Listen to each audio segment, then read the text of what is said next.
Ibinalik sa pwesto ang pinuno ng PNP Anti-Kidnapping Group sa gitna ng investigasyon sa naging rescue operation umano sa dinukot na binatilyong Chinese sa Taguig. Ang PNP nanindigang sinagip ang biktima. Nakatutok si June Veneracion. We will stand by the statement made by our SILG that it was a rescue operation and no ransom was paid. Tugon yan ng PNP sa alegasyong pinalulutang ng ilang kampo na hindi naman umano ni-rescue ang 14 anyos na Chinese kid na victim nung nakarang linggo at nagkabayaran umano ng ransom. Salungat yan sa bersyon ng Interior and Local Government Secretary John Vic Rimulya na humarap pa sa press briefing sa Malacanang. Maingat naman ang Malacanang sa pagkomento sa kinukwestyong rescue operation ng AKG o Anti-Kidnapping Group.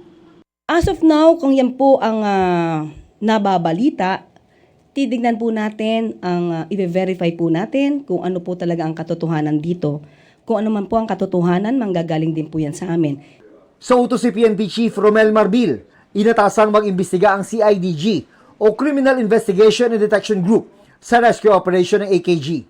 The Chief PNP deemed it necessary to investigate this operation as a response doon po sa mga questioning and nag-raise po ng serious concern doon sa manner how the 14-year-old was rescued by the AKG.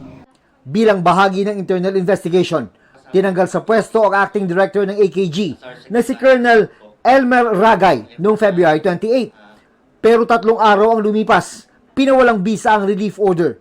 Sabi ng PNP, dahil yan sa kawalan umano ng pahintulot mula sa COMELEC. Sa ilalim kasi ng COMELEC Resolution number 11059, ipinagbabawal ang paglilipat sa pwesto ng mga kawani ng gobyerno kapag election period kung walang clearance mula sa COMELEC.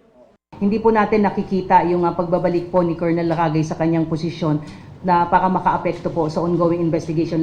This does not only concern Colonel Ragay but lahat po nung kasama po doon sa operation. Habang may internal investigation, tuloy-tuloy pa rin ang paghahanap ng AKG sa mga sangkot sa kidnapping ng estudyanteng Chinese.